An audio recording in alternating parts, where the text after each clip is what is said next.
You're listening to Parasearch Radio, news, views and reviews from the world of the paranormal from across the UK and beyond. Find us on Facebook, Twitter and the World Wide Web. The views and opinions expressed by presenters and guests are their own and do not necessarily reflect the official policy or position of Parasearch Radio or their affiliates and sponsors. Listener discretion is advised. Good evening. Welcome to the Haunted Connection show here on Parasearch Radio. As normal, I'm your host, Neil, and with me I've got Jane. You're back tonight. Hi, good evening, everyone. You're fully recovered from your illness last week. I'm getting there, yeah. I wouldn't say I'm 100%, but I'm about 90%, I think. Because a few more days. You deserted me last week. I actually did the show all I tried not to, but I just don't think you'd have wanted to listen to me coughing. No, we didn't want a dog barking all the way through it. No, it wouldn't have been pleasant at all. Okay, thanks for listening tonight. Our guest tonight, we've spoken to this guy a few times before, is Barrie John. Hi, Barrie, how are you? Hi, Barrie. Hello, I'm all right. I didn't know you got somebody else in the studio as well. Oh, yeah. You've not met Jane before, have you? I've not, no. Hello, Jane, how are you? Oh, I'm very well, thanks, Barrie. Good. We have spoke before, though, on the other... yeah, you spoke before. When we did Castlemead Radio, Jane was... Oh, did we? Yeah, we have spoke before. Oh, yeah. Okay, then. I'll let you off, then. We obviously have spoke. That's good. So, okay, Barrie, just in case there's any listeners who don't know who you are or what you do, tell us a little bit about yourself. Yeah, of course I will, yeah. I mean, where do we start? Well, I mean, I've been in the industry now for, 30-odd years thinking about it, and time just seems to fly. Working all over the place. I mean, started out very much as a bit of a novice, I suppose, really. You know, I'd always felt things and sensed things, and then obviously it just improved, and in the end I had no choice but to follow the route, you know, in terms of connecting and seeing who was there and seeing who wants to talk. And as I always say to people, you know, I still don't know how it works. You know, it just happens for me. You know, you get some information and go with it. But you know, I'm probably, I wouldn't say lucky in a way, you know, because I think sometimes it can be a bit of a hindrance, but I think certainly, you know, it's opened up some fantastic doors for me, you know, in terms of media, TV, you know, the press. I'm a regular columnist. I've travelled all over the globe with it, you know, doing talks, presentations, mediumship shows, stage shows, and obviously having a greatest pleasure of working with some of the biggest names in the market, which is fantastic, really, you know. So my ability, my mediumship really has made a huge difference for me, to be honest. And I enjoy it. I love it. So do you regard yourself as lucky? Because there is a lot of good mediums around. I class myself? I certainly don't class myself as lucky. I think I've got to say, you know, it's just something that I do. You know, it's something that I enjoy. But I certainly don't think that I'm lucky in any way. You know, I mean, I teach people, as you know, and I always say to them, you know, you can do it too. You know, everybody can do it. It's not, you know, it's not one for one and one for another. So I think it's important when we look at it that we don't consider it as a gift. You know, I would say it's an ability that everybody can develop, you know, and that's how I like to work with it. But certainly, you know, it's been fantastic over the years. I've loved it, you know, working on stage with the late Colin Fry in his last 2 years and supporting him on his stage shows. You know, and as I say, working with some of the good, well-known TV companies in the world, you know, who mentioned no names, but, you know, we know them all. I mean, Ghost Hunts, just, you know, mammoth, you know, absolutely mammoth, really. You know, they've opened up so many doors. But yeah, I enjoy it. I really do. That's good. And of course, we lost a great medium the last week, didn't we? With Derek Cora. We did, yeah. We lost Derek. I actually was invited to go to his funeral by Gwen, because I know Gwen and Derek both very, very well. And you know, it was a privilege knowing them. You know, and unfortunately, me and Derek never got officially to work together. Although saying that, we probably did over the years. I remember we did some sort of a big paranormal event at Dudley Castle together, and then over the years we've met up and we've touched base in other avenues. You know, so I mean, you know, we do know each other, and you know, Gwen and Derek have always supported me in everything I've done, really, you know, which has been amazing for me, you know, to have that that massive support. And even now, Gwen still supports everything I do, which is a blessing, really. Yeah, I was fortunate to meet Derek Okora about 3 times when we went to the show in Bedworth. Yeah. And obviously we stayed at the end to get his autograph on a book. And he did come across as a real genuine gentleman who had time to speak to people. Oh, totally. He was such an honest, down-to-earth guy. He always made the effort for everybody. And, I always regard him and Colin as my, let's say, sort of mentors, really, in a way, And I think that's been a real blessing to know those sort of characters in the market, definitely. And I still stand by, that if it hadn't been for people like Derek, we probably wouldn't have been where we are now in terms of ghost hunting, and some people might argue that with me, but, I firmly believe that what he did for the industry, made a huge way for all of us to do what we do. I totally agree with that. Yeah, I would agree with that. Because he was a true inspiration for me. Totally. You go back to the TV show that Derek was starring in, right, many years ago. That really did started off for so many people. Certainly it did. And I think he took a lot of flack for that from people, for what he did, and I think that was probably very unfair that, people then started to almost jump on the bandwagon a bit and almost join in a way. And it was a shame because, as I say, what he did was open up a huge doorway for all of us to walk through, basically, and I think we must always give him credit for that, and certainly, in terms of their stage show performances, I mean, I saw Colin and Derek work many times. I was normally invited along as a bit of a guest in the background, and I've got to say, the market will never be the same now because it's changed so much now. I mean, the whole sort of theatre experience for people, I think, has very much fell through the floor. And the market's going in a different sort of direction now. Everything seems to be internet-based for people. Yeah. How do you find? What do you think about all this, or everything being internet-based and YouTube-based? Do you think that's a good thing?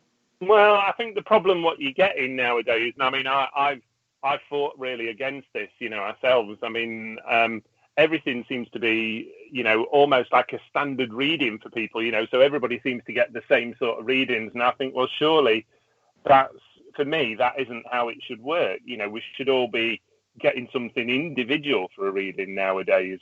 But, the whole perception of it, is totally different to what we used to get. It really is. And I think it scares me a bit in a way, because I just think, this is where it's gone to now. What will be the next step? And maybe, as I always joke with people, maybe one day, you're going to have all these sort of redundant mediums on the job queue going, what did you do? I used to be a medium, but there's no future in it anymore, because technically everything's almost done over the internet, and I think this is what we're seeing more and more now, where things are being constantly done over the internet all the time. I actually think it's quite sad. Yeah, I do, because we've lost the quality now. We're losing the quality. I mean, in terms of, some of the big names, there's very few of the big names still around. And, I'd never class myself as one of the big names, but I think I'm certainly one of the longest stayers in the market.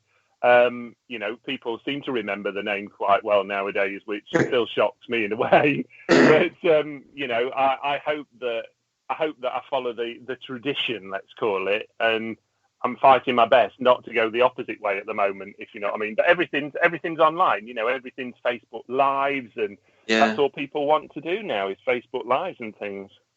Yeah, so you're like the old-fashioned sort of medium.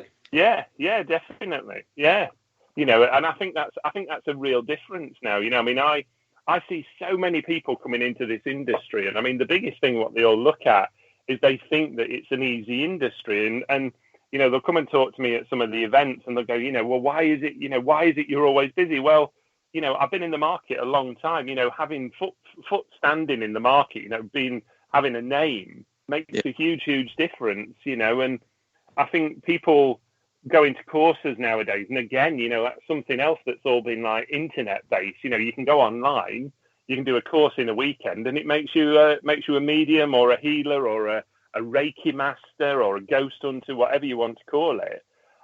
You know, and this is what we see more and more, and people are almost fast tracking these courses and going, oh, well, I can do the job now. Well, you can't actually, because there's a lot more to it. But you know, they don't listen, but they're paying a lot of money for these courses as well.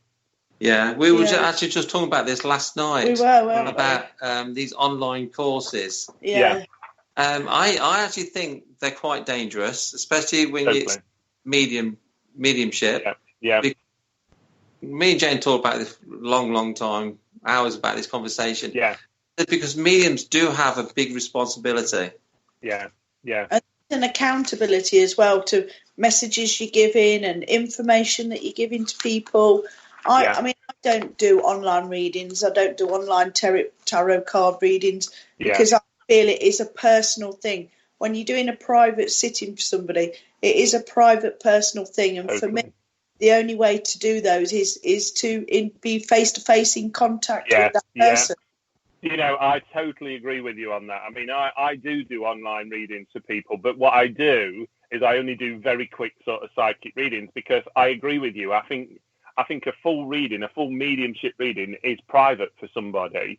You know, and very often when you're on there, somebody going, you know, oh, is my dad with me? Is my mum with me? And I go, I won't do that on here because that's not fair on anybody because ultimately, you know, everybody wants a message.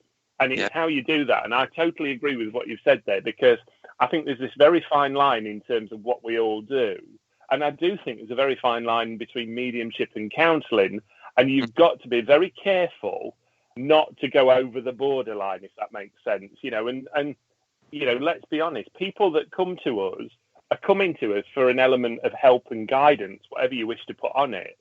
And, you know, you've got to be very mindful about that. And that's why I think doing these sort of internet-based readings a lot of the time can be very, very dangerous for people because you don't know people's sort of mental state, you don't know the health condition, you don't know what they're going through, you don't know how they are at that moment in time. There's so many things, isn't there, what we could tick the box on. But that's no different to the paranormal. You know, when I look at the paranormal field, you know, and I remember, you know, years ago and still now, where, you know, groups are going to somebody's house, they wouldn't ask anything about the individual, you know, how they were in terms of almost health, mental state, conditions, what they were taking, what medication they were on. And then they come out and go, yeah, your house is haunted. And then they've left you with that. Do you know what I mean? And almost, to me, it was like shirking your responsibility in a way, because the whole idea of us guys is to go into a place, whatever that be, somebody's home or a building or whatever, identify there's something there and go, actually, what do we need to do about this? Not just go, yeah, there's something there, let's walk away. And this is where I think the market's got very sort of, I don't want to use the word dangerous, but I can't think of anything else off the top of my head at the moment, but I think it's got very dangerous now in terms of things that we're saying, things that people are doing, things that people are reacting to. You know, it's funny because today I've had an email from a guy today in Ireland who basically, you know, years ago played with a Ouija board with his, I think he said his sister. They heard a growl in the room. They ran out the room. They ran back in the room. They heard the growl. They ran out the room. And ever since, the guy's been going through what he refers to as a state of depression and bad luck, going, well, is that all connected? You know, do you think it's all connected to what I did in those days? And that's very difficult to answer that to somebody because, number one, I'm not there, so I don't know what's going on in their life. And also, as I keep using the word, I don't know what their I'll call it their mental condition is like, you know, and that's saying I don't know what they've gone through in their life that could have affected them. That's very true. We've had one experience up here, haven't we? We had a lady come in, and she said she'd had a local medium. I won't name the medium. Yeah. He came in and did a reading for her brother, I think it was. But then he did the reading, then turned around to her and says, "You've got an attachment." He says, "But I've got to go now." And he left. And he left. And this is exactly what I'm referring to. So that woman, for instance, I mean, you don't know none of us know what she was going through. I mean, how do we know that she wasn't at the point of suicide or taking her own life? We have no idea of that. And how do we know that in terms of what he said, that didn't push her to do something that she regretted. Yeah, well, she came up here and she was really withdrawn and nervous about it. Yeah. She knew she hadn't got a clue who she could go and talk to, but she came and talked to us, and I did help her. You've changed that. Yeah, well done to you. Good. Yeah, but that's a prime example, isn't it, of how? And I'm sorry, I have to use the phrase, how we can screw up somebody's life. Yeah. Without even paying any attention to it. That's what bothers me very, very much. That's what bothers me. Yeah, because I think the general public, if a medium says you've got an attachment, because of Hollywood and because of the TV shows that are on now, I think the vast majority of people would think an attachment is going to be something evil or demonic. Yeah. Totally, absolutely, totally. Yeah, I agree. And I think, again, this is another problem that I foresee in this market, and especially, and I have to say the word in the American market, because whenever you watch an American program, everything has to be demons, demonology, demonic, it's got to be evil. And that's worked its way into this country. Yeah. Yeah. And we have found this more and more within the centre, that more and more people are contacting us. Yeah. Because they've had experiences where, this is just sort of slightly going back onto the online courses and things, where people who with sort of qualifications have told people things like a demonologist told somebody that they couldn't go near an item because it would kill them, and they were sort of a bit frantic about that. And there's cases where people have sort of said that they've put attachments on people and things like that. And it is, there's got to be some sort of accountability for people in the field. But there doesn't seem to be, does there? You can automatically label yourself as a medium, go out there and say all sorts of things to people, and you don't realise the effect that you're having on people's lives. Absolutely. I'd agree with you on that, because this is one of the things I always say to people is, it's about how you deliver a message to people. It's no good going, I don't know, make this up. Your grandma's here and she's saying your life's over tomorrow. Do you know what I mean? You can't do that to people. You've got to be so professional, and you've got to think of what effects you could have on that person, not only in that one day, but for the rest of their life. And I get so many bizarre stories, picking up on what you were saying there, Neil, where people go, that object's evil, don't touch it, or this is evil, or don't go in that building, don't go in that room. And really, you're preconditioning somebody with something of your own interpretation. And I've had this, many, many years ago, I worked with a medium a few times, and then I refused to work with him again. But every room we went in was a demonic monk. Every room we went into, there was a demonic monk. And in the end, when you almost, I just used to go, he's going to say it. And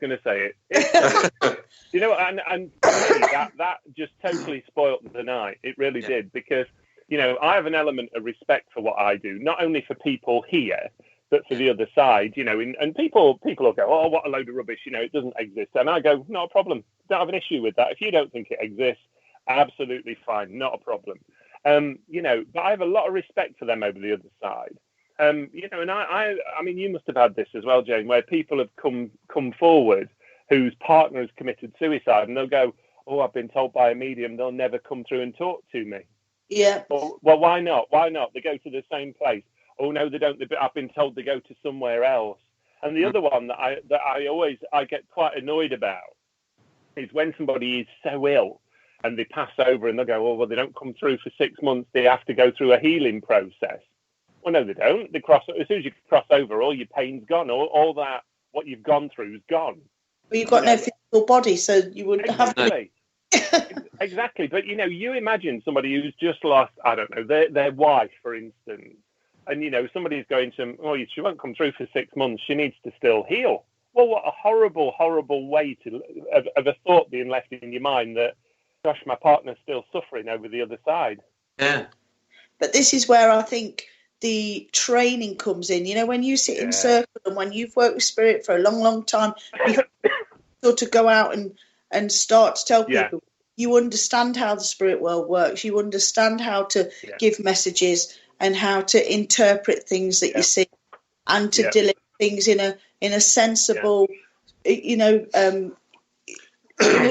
way that's not going to upset people. I think it's right, and I think also I've run a group now, my local group I've run now for about probably getting on for 3 years, and hand on heart I've got some very, very good people in that group. People who can do mediumship, can cope with it well. But you know what, I've got to say, and I would openly say this to all of them, there's not one of them that I would put up there on a stage or a platform, because I know, forget about the mediumship, in terms of themselves, they would go to a nervous wreck.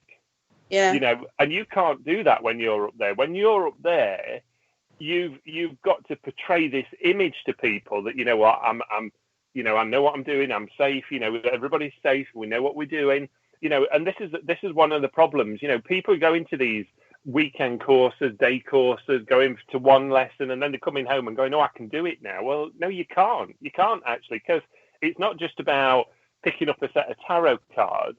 It's not just about sitting in front of you guys and going, I've got your mum here, she wants to talk to you, because it's everything else that goes with it. And I always refer to it as like the professionalism of mediumship, where you have to watch what wording you use towards people. Yeah. If you're giving somebody a message and going, I've got your partner here and he died in the most horrific circumstances, well, that isn't a thought I want to leave somebody with. Right. You've got to be so sensible. And I don't think people are now. I think there's too many of them coming in who are coming in as let's call it quick wins, or seeing it as a quick win. And they're going, I can do it now. I'm just going to go and do messages. And I see it all too often where people, let's call it fall flat on the face. Yeah. Do you think some people do it because they see it as a money-making scheme? I think there's two things that I see from it. I think some of them do it as a money-making scheme. I think some of them do it from an egotistical point of view. Yeah. Some of them go out there and go, I can give Neil a message. I'm going to give him a message. What's this? And I always say to people, I love it when people get me, and that's why I won't go to my local church anymore, because I always go, if you're going to read me, you better give me a good message, because trust me, I'm going to make you work for it. Don't just. Well, it's true though, isn't it? I would never go to somebody. I wouldn't go to somebody and go, I've got your mummy here, she loves you. Yeah. Where's the proof? I want proof. I want to know, why is that my mum? How do you know that's my mum? What did she look like? How would she have spoke to me? What did she used to tell me? And there's all that sort of, that add-on, cling-on bit to it. It's whenever I teach people, I always teach them, I use I call it the Mills and Boone moment. But when you go into a bookshop, you don't just go in and pick a book up off the shelf and go, I'm having that one. Mm-hmm. You walk in and you pick a book up and you go, I wonder what that's about. Oh, I'll have a read. Oh, yeah, I like that. Yeah, that does work. Yeah, I understand that now. And this is what people are so, because they do this shortcut version, let's call it a mediumship, whatever, paranormal as well, they miss that detail out of what we all need.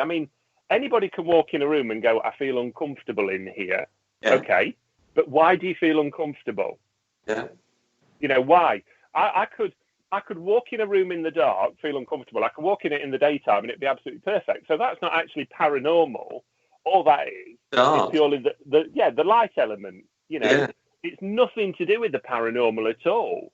But when you're walking in a room and going, oh my God, you know what? I'm feeling really sick in here. I feel like something's just thumped me in the stomach. Well, that's a totally different thing then.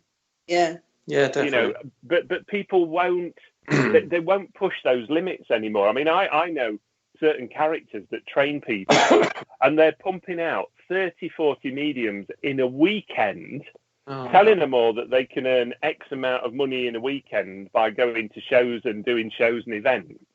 And they're going out there, and people are going, well, who are you? I don't know who you are. Why would I want to read in with you? I've not seen you work before. Yeah. And this is the problem, even we find it, as I said to you, we've been doing it. Well, I've been doing this for 30 odd years now, ever since being a young kid, really, and I'm only 21, just putting that one in very quick. But yeah, you're the same, are you? Yeah, you're the same. Bringing age into the conversation, Barry. Huh? Thanks for bringing age into the conversation. I know, but you see, as I say, I've done this for a long, long time. I think you've got to portray this personal persona about yourself. People are coming to me because they want me to help them with something, whatever you call it, help or guidance. I'm not bothered. Whether that be grieving, whether that be giving a message to mum that they've lost, whether that be going, actually, my life's pretty crap at the moment. What can I do about it? It's all those things, and that's where that borderline comes in, where you end up almost going into life coaching stroke counselling with people, not actually mediumship. And you've got to watch where that line falls, because, I've had it a few times where people have come to me for readings, and sometimes I get a gut feeling when they ring up for a booking, and I'll go, this one don't want a reading. It's basically, this is counselling what this person needs. Yeah. But you can't say that. I can't tell them that. And that's how, I have to almost try professionally to go, and what is it I can help you with? What is it you're exactly looking for? And sometimes you'll find they'll go, all I want to do is just talk to somebody. And it's not, they could talk to anybody. They could talk to the milkman. It doesn't have to be me. And that's when I have to go, well, look, I don't think I can help you, but I know somebody who probably can. Yeah. And you've got to do that. It's no good. It's no good everybody who contacts me, you just book them in. I mean, again, I had another email. Funny, I've had all the emails today, but I've had another guy today, again, messaging me, laid in bed at night, suddenly woke up, felt as though he'd left his body, a hand out, he could feel his hand lifting up off the bed and all this sort of thing. Now, obviously, there's a massive email chain to this. Yeah. And again, it's not easy to comment via email because I'm not there. I can't see it. I can't feel the room. I can't feel the energy. I can't see what's happening around the person. But, I basically said to him, well, there's two things here. Number one, it's either an element of sleep paralysis or this is an element of what we call an out-of-body experience or astral traveling in some sort of way. And obviously, I've got to be really careful because if he suddenly starts going to his friends, well, Barry's told me I'm astral traveling. No, I didn't say that. I said there's a possibility that this could be. And that opens up a whole minefield then, doesn't it, of what is it? Yeah, definitely. Okay, we've had a comment from Richard. Yep. He said, groups and individuals who are invited to visit a location or individual have to remember they are there to assist and advise. Unfortunately, they turn up for their own interests and not the property owner or for whoever who invited them.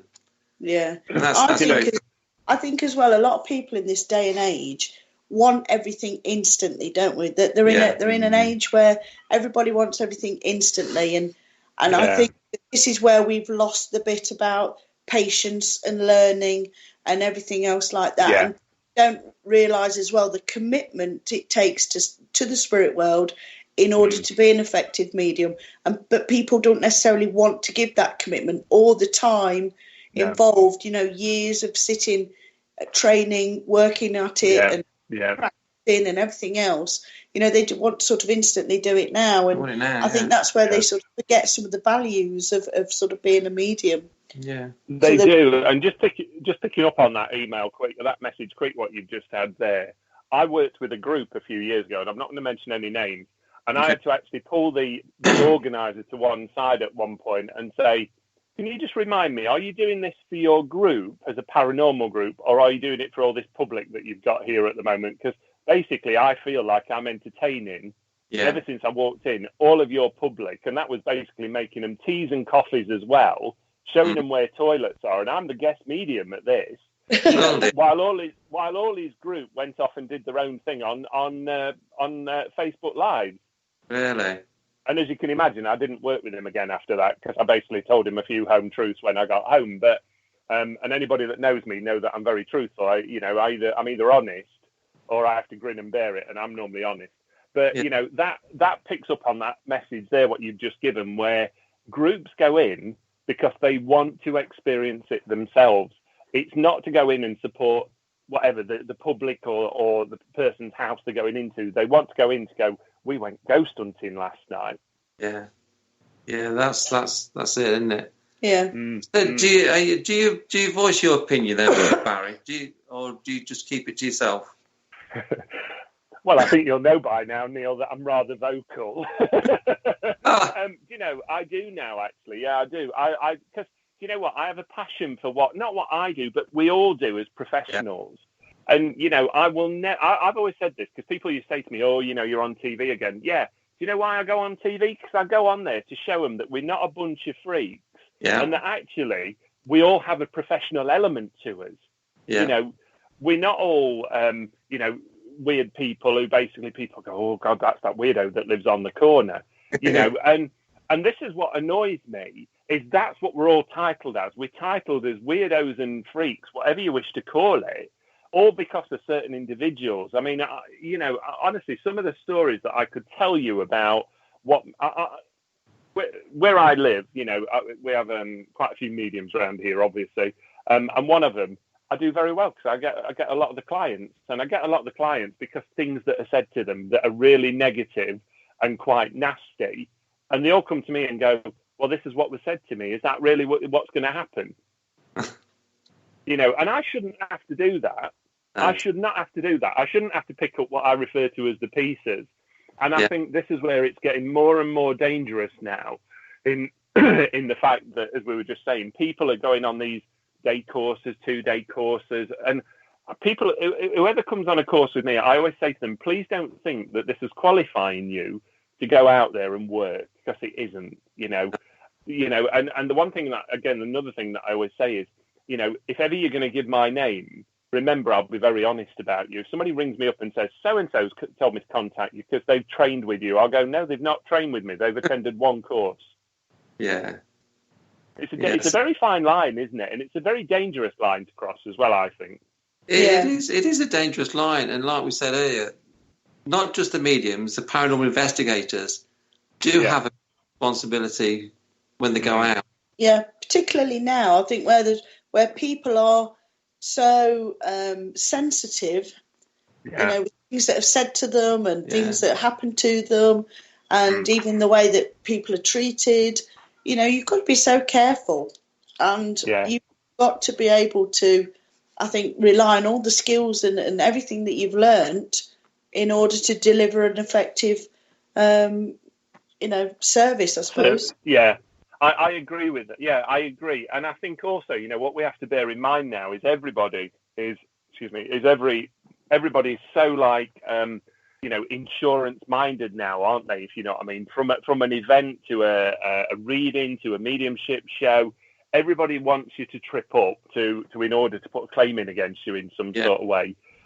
You know, and I'm always very mindful about this with people, you know, and that's why I say you've got to be very careful what you say to people.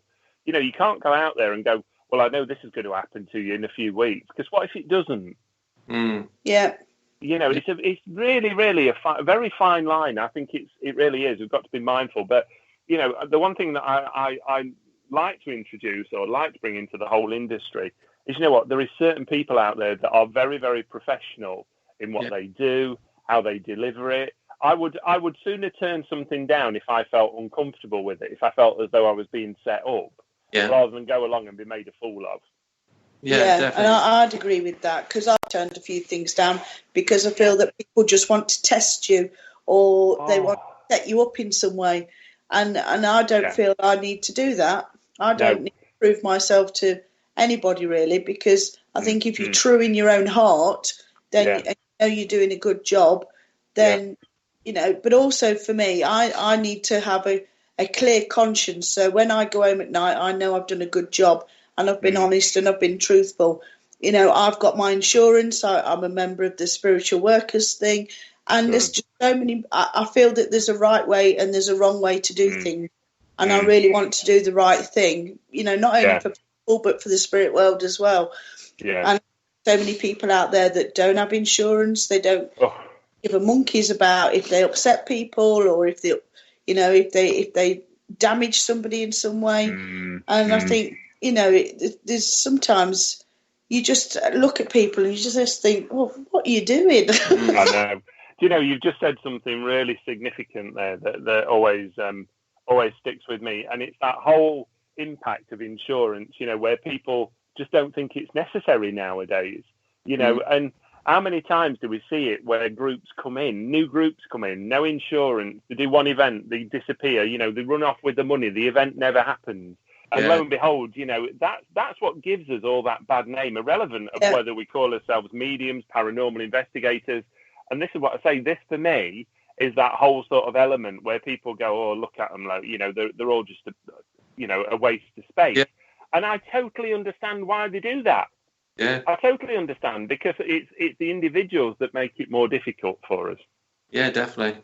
Okay, Paul's made a comment, Paul Rook. It sounds like a lack of communication skills and Chinese whispers. I think that's good. One of your comments that you've got to be careful how you present what you're saying to people. Mm. Oh, you have, very much, very, very much so. You've got to be, and as I say, it's not just about, being a medium, being a paranormal investigator. It's how you interact, how you react, because people remember that, they do. Yeah. So we'll go on to paranormal investigation. Do you think it's important for teams to have a medium with them? See, it's a tough one, that one is. Well, is it a tough one or not? I mean, I enjoy going with groups because I like to do it from almost a two-tone perspective, where if I'm picking something up and then they come in with some equipment and they go, yeah, we can feel that, we're picking it up on the equipment, whatever. I think the problem is when groups are going in there as paranormal groups, it depends to what element they've got in terms of sensitivity, let's call it, because you could walk in there with a K2 meter. It might not do anything. It might not do a damn thing, whatever, EMF meter, whatever your tool you're using. Yeah. But that doesn't mean to say there's nothing there. Mm-hmm. And it could work the opposite way. Yeah. It could go wild when you walk in a room. But, you and I know certain devices, you go anywhere near an electrical socket or switch or main power line, lo and behold, it'll go through the roof. Yeah. And as we know, things interact. So my first comment to that would be, I would say, yes, take somebody with you that is an element of a sensitive that can feel things and almost tell you when, let's call it when rooms are dead, as I refer to it, or when rooms are quite active, and I think that's really important. But you see, again, we get this from a public perspective as well, from a public participation perspective, because I've seen it loads of times. You go on an event, and I mean, I get asked to attend them just as a guest. People ask me to go along and say, "Oh, come, just come," Yeah. But I go and I look at what they do as a group or as a team, and I just think, well, you've not delivered anything. All you've asked them to do is sit in a room. What are you doing?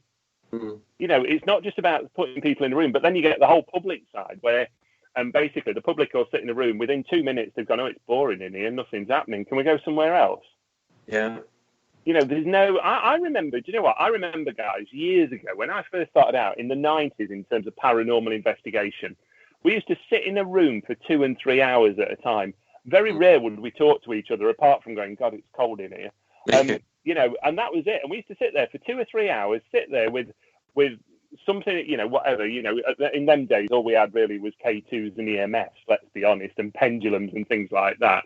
And we'd sit there for 2 or 3 hours waiting for something to happen. And it's got to go back to that for me with the public, rather than public walking around a building. And let's be honest, when you do an event, you end up almost with a 50-50 split, don't you? You get very genuine people who go, I really want to ghost hunt tonight. Let's ghost hunt. And then you get others who go, well, I've only come because my mates come. I don't really believe it. Yeah. And it's that difficulty for me of going, well, you've got to believe in it, for God's sake, for it to happen. Don't go out there and put negative thoughts out and going, well, it's dead in here, it ain't going to happen, because it won't happen on that basis. I remember, because we used to do venues, we used to take guests around, and the guests some of the guests used to do my head in. And that's one of the reasons I stopped venues, because I just couldn't be I didn't want to be babysitting people who didn't really want to be there. Yeah, I agree with you on that one. And I've actually since I've had the centre, I've become even worse. I had a group of 6 people booked to come up and investigate with just me and these 6. And the second one of these guys walked in, he says, well, if I knew what it was going to be like, I wouldn't have come. And I says, well, you're wasting your time, come in then. But they came up and they had a cup of coffee and they were moaning. And I says, look, do you believe in the power? No. And I said, well, what you come for? And they said, what it's like. And I said, look, tell you what, I'm not wasting my time. Here's your money back. You can go. Yeah. And said you can get out. I don't understand why they do it. No. Well, I think we can go back to what me and Jane were saying a few minutes ago. You know, where people want to almost set you up, and they actually want to go along to come out and go, "Told you, look, there were nothing there." Yeah. And that's what disappoints me, because you know what, we've fought long and hard to get where we are. I mean, I've worked with some very good people in terms of university professors. You know, I work with Northampton University, and I want it to get to that point where science proves 110% what we do. And, you know, that's what we need to get to now, is that next step, using all this equipment, getting devices that, you know, what we're getting now, you know, where we're recording stuff, you know, we've got the cameras that record, everything's record. That's what we've got to get, so that we can look at it and play it back and go, saw that. That was a visible move. That was something moving. That was a piece of furniture moving, whatever. But then getting it to like interact with us and do it again and do it again and do it again. You know, we can all walk into a room and hear a pipe crack and go, oh, well, that's paranormal. Well, no, it's not actually. It's just a heating pipe that's cooling down or heating up, whichever way it's happening. But getting that repetitive thing is what we should all be aiming for now, whether that be getting repetitive photographs, whether it's getting repetitive recordings, whether it's going into a room doing EVP, coming out, putting another one in the same room and going, right, let's see if we get the same thing again. Yeah, that's right. You know, it's got to be repetitive. Otherwise, you know what, we're all wasting our time, because, you know, we want to prove what we do. Definitely. Okay, we've had a few comments. Paul Rook again. I don't like using mediums on my investigations simply because as soon as they say there is an energy present, the suggestion is planted in people's minds. Yeah. But on a public event, we use mediums to assist and advise after activity has been experienced. Yeah, and there's a way around that, you see, because the way around that, to answer his first one, I would do, is if I went with a group to a venue, I would almost want to walk around the venue myself and not say anything, you know, and then I would want the group to walk around the venue, and then almost we make notes between us, and then we get together and go, right, what did you pick up in this room? Oh, well, I picked up in this room this, you know, and you're almost comparing the notes of what happened, which is what we used to do in the good old days, you know, when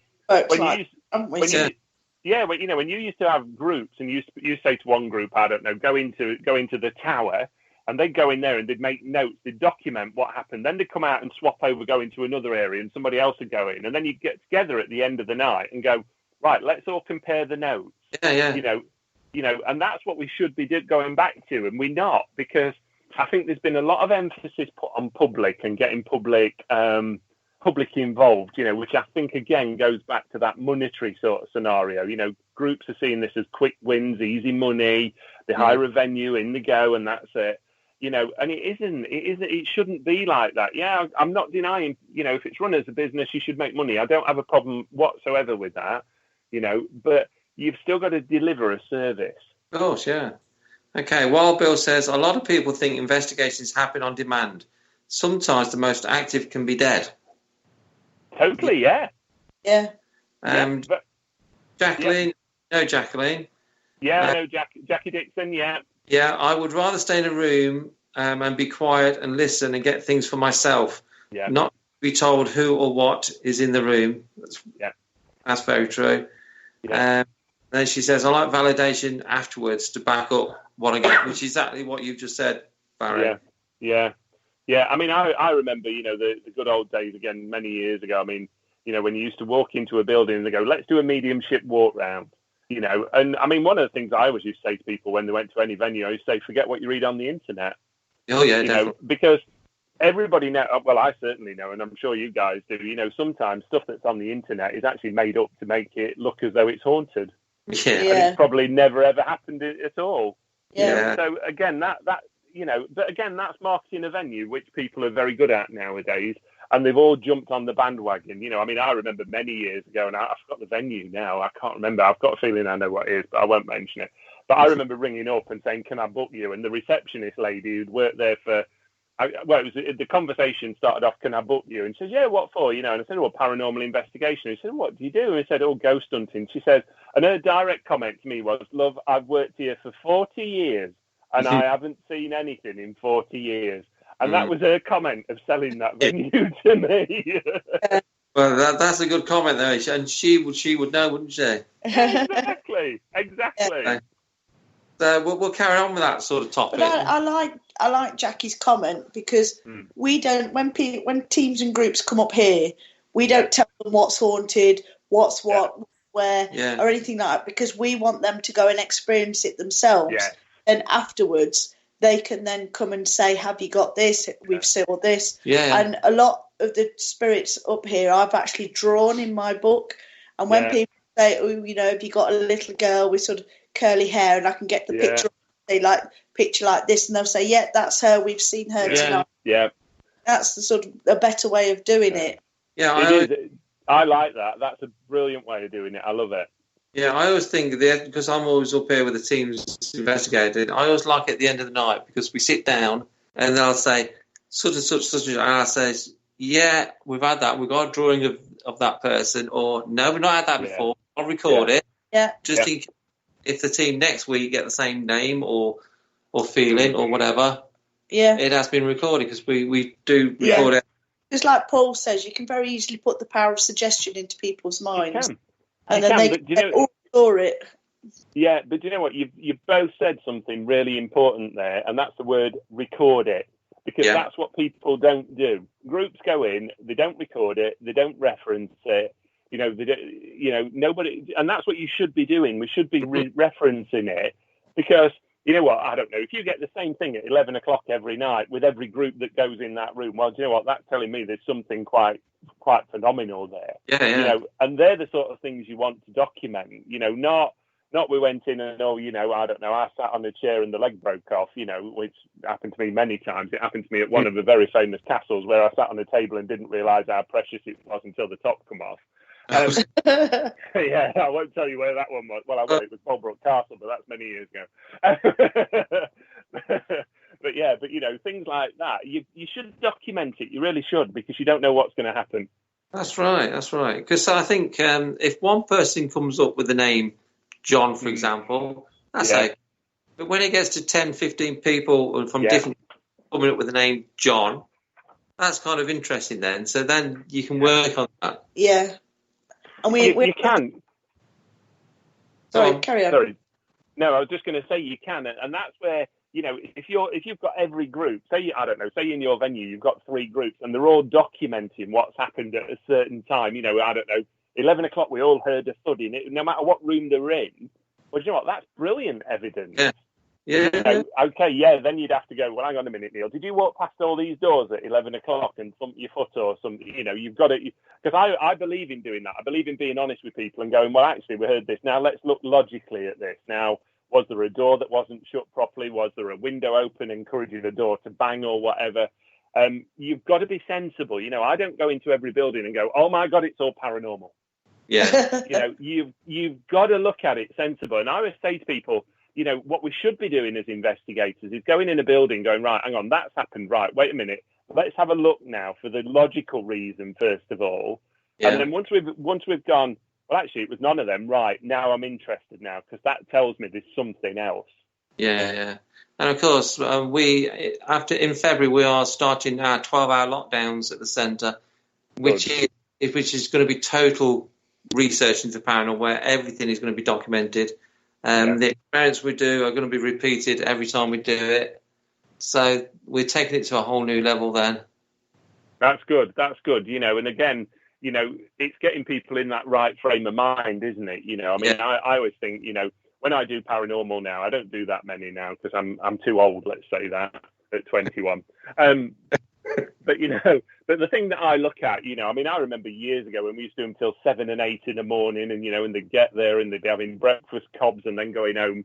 Yeah. And I always think now, do you know what, guys, if you ain't got activity by sort of 12, 1 o'clock in the morning, we'll give up. That's it. Come on, let's go home now, because, it's you've got to think of people's physical states of mind. When people start getting tired, Yeah. You know what it's like, their eyes start dropping. I always call it the paranormal snore moment, where it's not paranormal at all. Everybody's just so tired.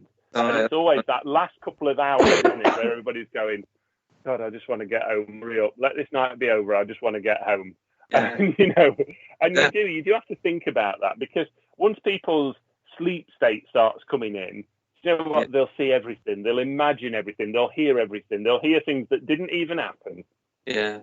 So, of course, Barry, if you ever fancy joining us on one of our 12-hour nights, you're more than welcome. I will do. Yes, I will do. We keep saying I must come down, and unfortunately, I think our diaries, or my diary and your diary, seems to clash very badly at times. It'll happen one day. Okay. A couple of things I've still got to say before we've only got 10 minutes left. Right. On ever so quick again. Paul, I'll start with Kerry. Kerry says, don't forget to mention the Parasearch Radio book, which is available on Amazon. So all the listeners, buy the book of the Parasearch Radio.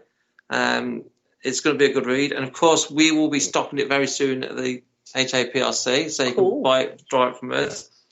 Paul Rock says, the paranormal community as a whole is too much in its infancy for Para-Unity to work across the board.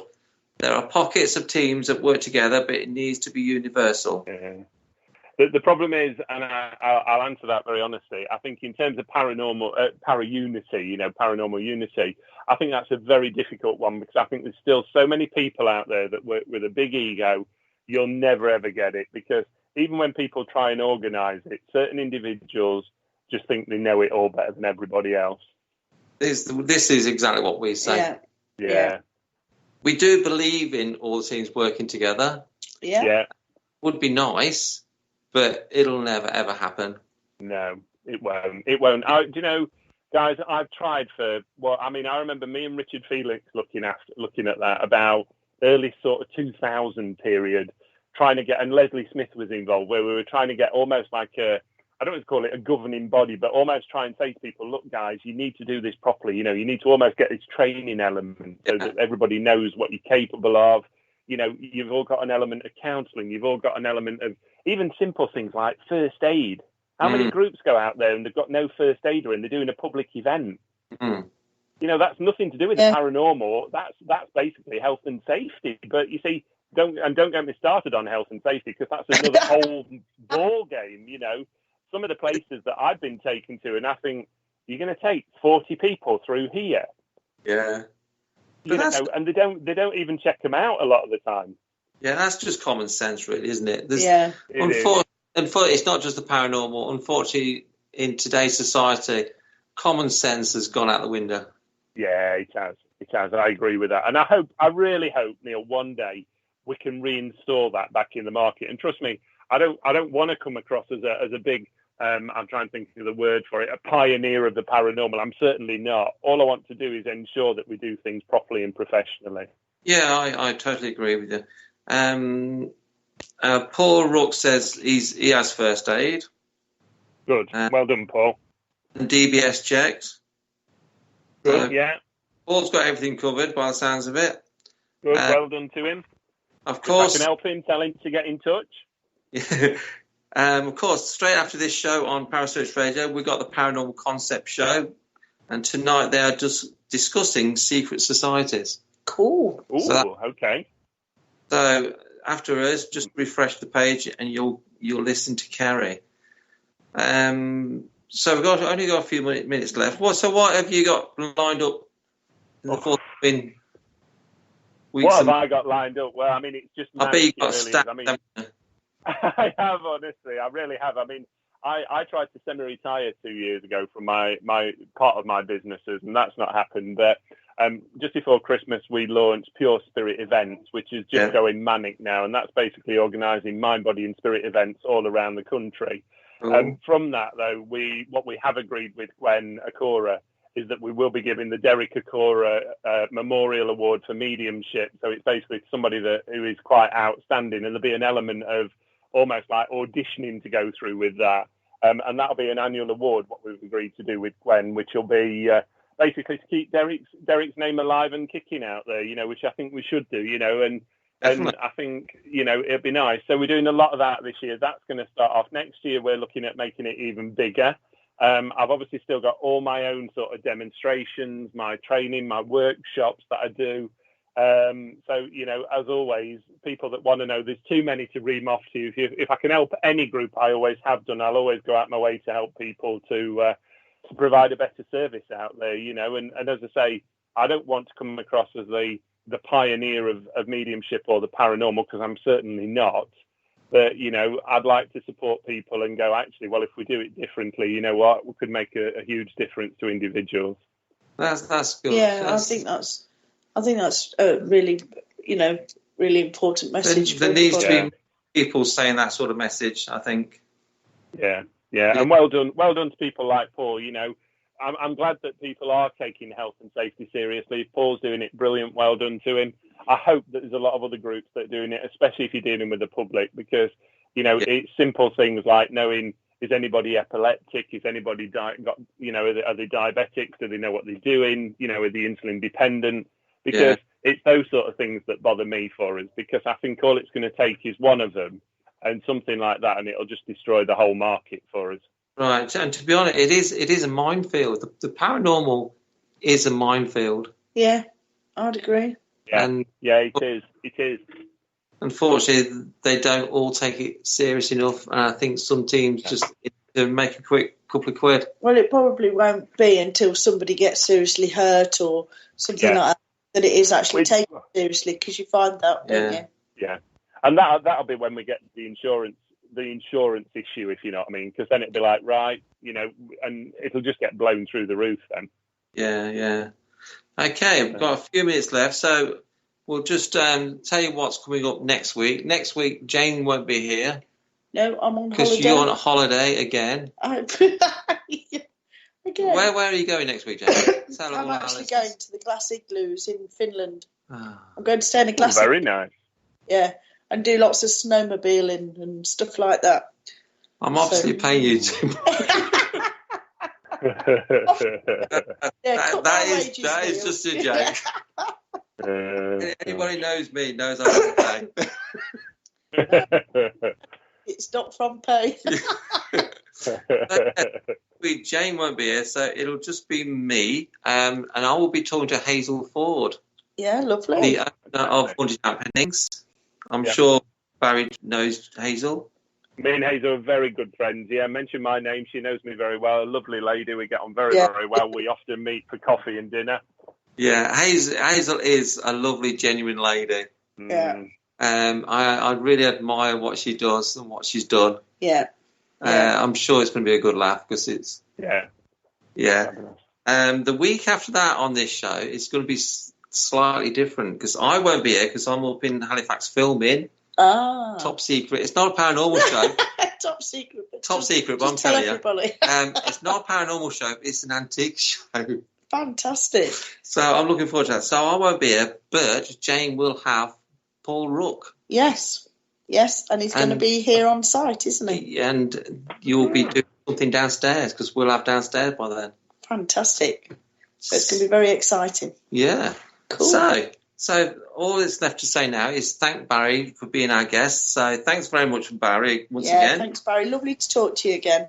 Yeah, you too, and you're very welcome. And as I say, anytime, you've only got to let me know. And I apologise if I've stormed in on the show and took over a bit, but obviously I have a passion for what we all do, you know, and I hope that people see that. I like this show to be about the guests. It's not about what I think particularly. It's about what your opinions are. Yeah. And it's good to listen to other people's opinions. I think that's how you learn. Yeah. Yeah, definitely. Well, thank you very much. It's been a delight and a pleasure. It really has. I've no doubt we'll invite you on again later in the year. Perhaps. Yeah, and you're as welcome on the 12-hour lockdown. Yeah. Yeah. I know I must do. We must get a date in my diary and I will come. All right. So thanks, Barrie, for being a guest. And thanks, Jane, for not being ill this week. And for not being on holiday. So thanks for all the people who have been listening tonight. I think there's been quite a few. We've had quite a few comments. It's been really interesting, as always, talking to Barrie. Yeah. So all that's left for me to say is refresh the page once we finish to listen to the Paranormal Concept Show discussing secret societies. So we'll see you all next Tuesday. Bye, everyone. Yeah, good night. Take care. Thank you for listening. Don't forget to join us for more shows throughout the week. Find us on Facebook, Twitter, and the World Wide Web to keep up to date with all the shows right here on Parasearch Radio.